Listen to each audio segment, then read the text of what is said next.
আবু দারদা রাদিয়াল্লাহু তাআলা আনহু বলেন, যখন একদল মানুষ উনার কাছে গেলেন ইলম অর্জন করার জন্য, উনি বললেন, মারহাবাম বিওয়াসিয়াতি রাসূলিল্লাহি সাল্লাল্লাহু আলাইহি ওয়াসাল্লাম। রাসূলুল্লাহ সাল্লাল্লাহু আলাইহি ওয়াসাল্লামের ওসিয়ত নসিহতের মাধ্যমে আপনাদেরকে মারহাবা জানাচ্ছি।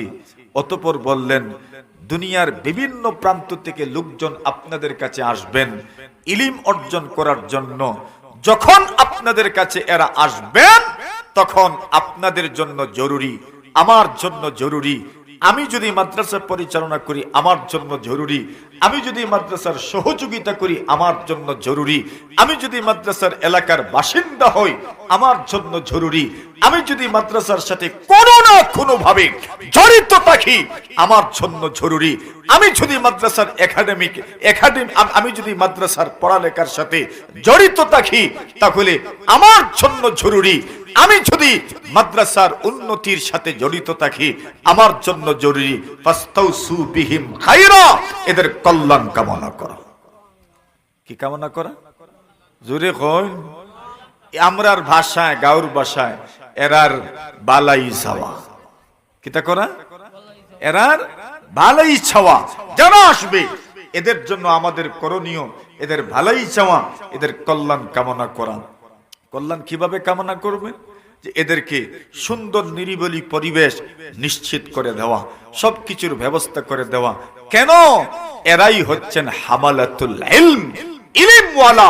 এরাই হচ্ছেন হামালাতুল কোরআন, কোরআন বহন করনে ওয়ালা, হাদিস বহন করনে ওয়ালা।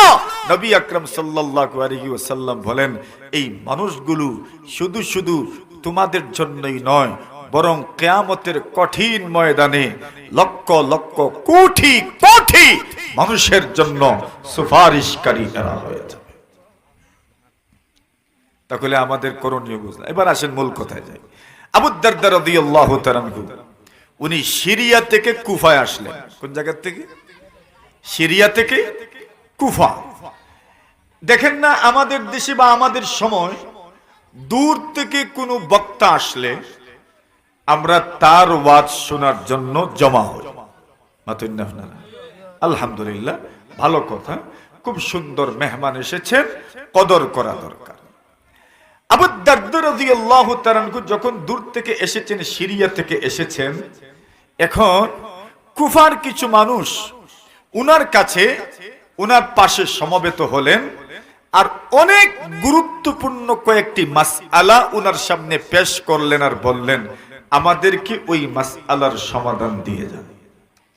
মাসআলার সমাধান একটা হলো ওয়াজ করা। ও গুন্তরে সামলাইতে পারবা নি কেউ? ইনতা কি উল্লই করা হইল হইতো না, ওগুন্তরে সামলানি লাগবে।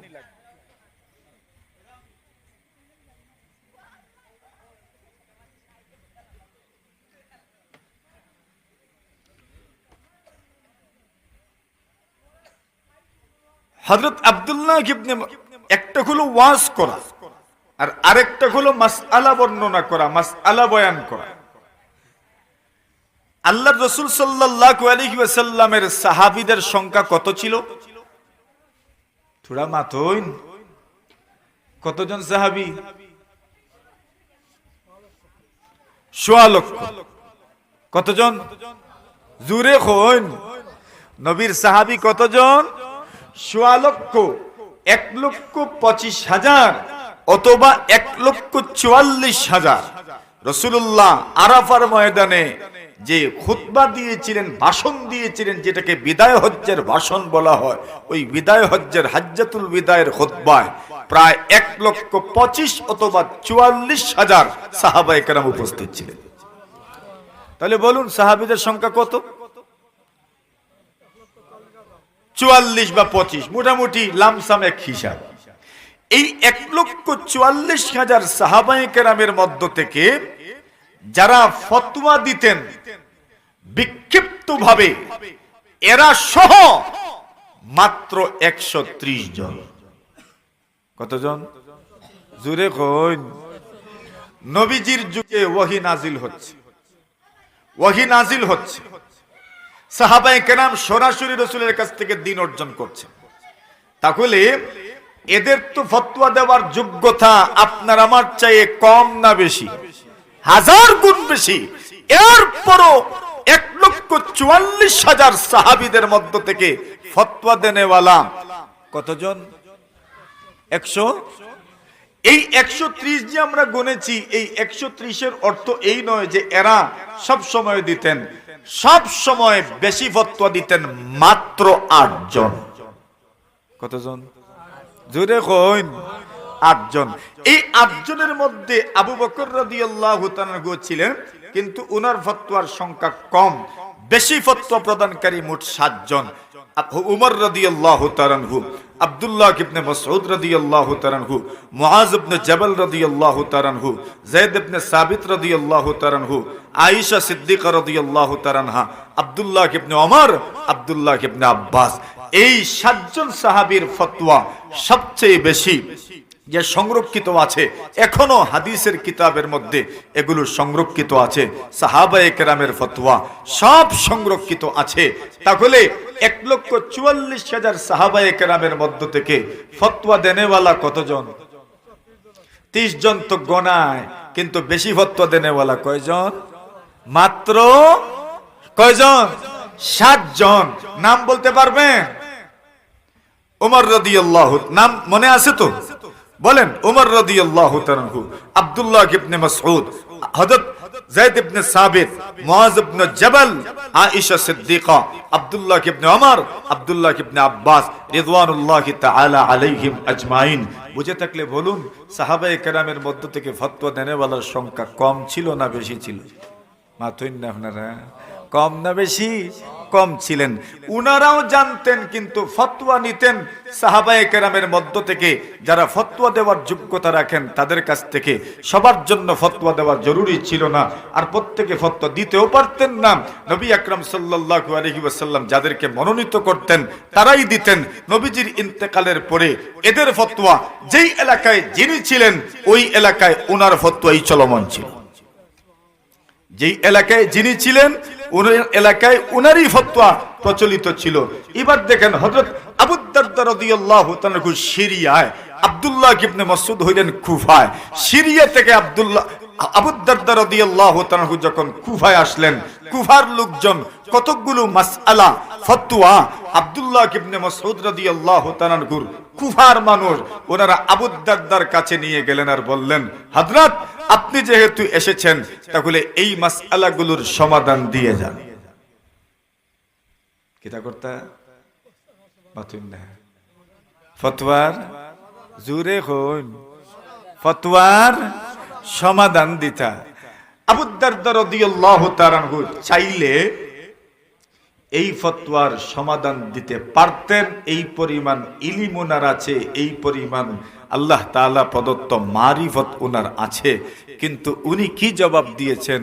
উনি জবাব দিয়েছেন, আরে তোমরা আমার কাছে ফতোয়া জিজ্ঞাসা করছো, আলাইসা ফীকুম সাহিবুন নালাইন, তোমাদের কাছে কি নবীজির জুতা বহন করনেওয়ালা নাই? সুবহানাল্লাহ বলে, আর জোরে বলে। কি বলছেন? তোমাদের কাছে কি অমুক নাই? ওই অমুক বলার ক্ষেত্রে এমন কয়েকটি শব্দ বলেছেন যেই শব্দের মাধ্যমে প্রমাণিত হয়, যেই শব্দের মাধ্যমে বোঝা যায় নবীজির সাথে ওনার কি গভীর সম্পর্ক ছিল, নবীজির কতটুকু কাছে উনি ছিলেন। উনি বললেন, আলাইসা ফীকুম সাহিবুন নালাইন, নবীজির জুতাওয়ালা কি তোমাদের কাছে নাই? নবীজির জুতাওয়ালা বলতে কি? নবীজির জুতাওয়ালা এক সাহাবী ছিলেন, যেই সাহাবী নবীজি যখনই সফর করতেন, নবীজি যখনই কোথাও যেতে চাইতেন, জুতা পায়ে দিতে চাইতেন, উনি নবীজির পায়ে জুতাটা পরায়া দিতেন। যখন নবীজি বসতেন, নবীজির পা থেকে জুতা খুলে উনি ওই দুইটা জুতা সংরক্ষণ করতেন। ওই সাহাবীর নাম আব্দুল্লাহ ইবনে মাসউদ। কি নাম? আব্দুল্লাহ ইবনে মাসউদ রাদিয়াল্লাহু তাআলা আনহু। উনি সাহিবুন নালাইন। উনি পরে বললেন, আলাইসা ফীকুম সাকিবুত তাহুর, নবীজির উজুর পানি বহন করনেওয়ালা কি তোমাদের কাছে নাই? নবীজির উজুর পানি আব্দুল্লাহ ইবনে মাসউদ বহন করতেন। সুবহানাল্লাহ।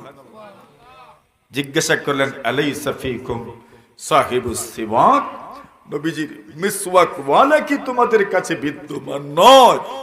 আব্দুল্লাহ ইবনে মাসউদ রাদিয়াল্লাহু তাআলা নবীজির মিসওয়াক বহন করতেন। প্রশ্ন করলেন, আলাইসা ফীকুম সাহিবুল বিসাদা, নবীজির গদি বহন করনেওয়ালা কি নাই? নবীজি সফর করতেন, মাঝে মধ্যে বসতেন, সাহাবীদের হাতে গদি থাকতো, যখনই বসতেন ওই গদিটা, গদি বলতে কি মানে সামান্য একটা কাপড় আর কি, ওই কাপড়টা নবীজির নিচে বিছায়া দিতেন, ওইটাও থাকতো আব্দুল্লাহ ইবনে মাসউদ রাদিয়াল্লাহু তাআলার কাছে। এবার বলুন তো দেখে, নবীজির সাথে ওনার সম্পর্কটা কেমন ছিল? মাতুন না আপনারা? কম না বেশি? খুব বেশি, খুব গভীর। ওই আবু দারদা প্রশ্ন করলেন, আরে আব্দুল্লাহ ইবনে মাসউদ তোমাদের মধ্যে বিদ্যমান, আব্দুল্লাহ ইবনে মাসউদ থাকা সত্ত্বেও ফতোয়া তোমরা আমার কাছে কেন পেশ করছো? এই মাসআলা কেন তোমরা আমার কাছে পেশ করছো? আমি সিরিয়া থেকে কুফায় এসেছি, কতদিন থাকবো তাও তোমরা জানো না। আমি চলে গেলে আমার সাথে তোমাদের যোগাযোগ ব্যবস্থাও থাকবে না, আমার সাথে তোমরা যোগাযোগও করতে পারবে না। তাহলে আমার কাছে ফতোয়া জানলে ওই ফতোয়ায় আমার কথা যদি তোমাদের শুনতে ভুল হয়, যদি আমার কথা কোনোটা ভুলেও যাও, তাহলে এটার সমাধান দিবে কে? এই জন্য আমি ফতোয়া দিচ্ছি না, তোমাদের মধ্যে বিদ্যমান আব্দুল্লাহ ইবনে মাসউদ এই ফতোয়া দিবে। কি শিখতে পারলেন? কি শিখতে পারলাম আমরা? আপনার এলাকায় বিবদমান, আপনার অঞ্চলে প্রচলিত যে কোনো ফতোয়ার ব্যাপারে, মাসআলার ব্যাপারে সর্বপ্রথম এই অঞ্চলের উলামায়ে কেরামের দ্বারস্থ হওয়া দরকার। ওনাদের পরামর্শ নিয়ে অন্য জায়গায় যাওয়ার দরকার। ওনারা সমাধান না দিলে এরপরে ওনাদের পরামর্শ অন্য জায়গায় যাওয়ার দরকার। আপনি ইউটিউব থেকে ফতোয়া শুনে আসবেন, আপনি নেট থেকে ফতোয়া শিখে আসবেন, আর এটা দিয়ে বিভ্রান্ত ছড়াবেন, এটা হলো চরম পর্যায়ের বিভ্রান্তি ছড়ানো ছাড়া আর কিছু নয়। আপনি যার কাছ থেকে ফতোয়া আনছেন তাকে চিনেন? তার সম্পর্কে আপনার ধারণা আছে? তার সম্পর্কে তো আপনার পরিপূর্ণ ধারণাও না, তাকে পুরোপুরি আপনি চিনেনও না। আপনি যদি তার কথার কোনো একটা কথা বুঝতে না পারেন, তাহলে তার সাথে যোগাযোগ করতে হলে যোগাযোগ ব্যবস্থাও আপনার কাছে নাই।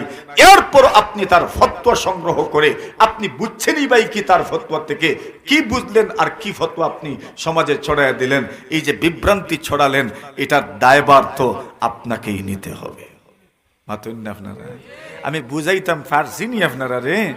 তাহলে আপনি আপনার অঞ্চলে যাদেরকে আপনি হাতের নাগালে পাবেন, পাশে পাবেন, কাছে পাবেন, তার কাছ থেকে আপনি ফতোয়া জিজ্ঞাসা করবেন।